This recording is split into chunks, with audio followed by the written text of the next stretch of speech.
តែមិនអីទេអូននឹងរៀបរាប់ឈ្មោះខេត្តក្រុងនិងកោះទាំង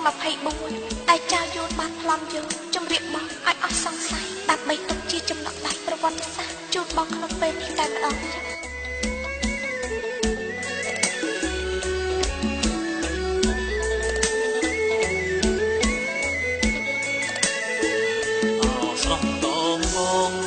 បងផ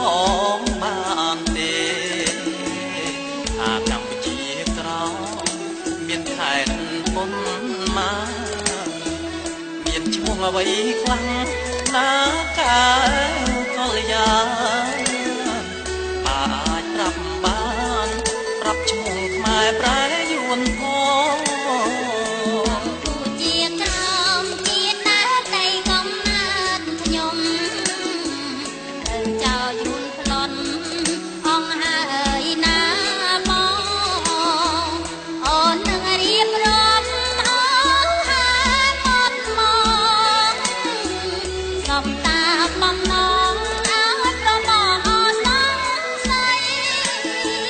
ក្នុងខេត្តនឹងកង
ចំណងដៃប្រវ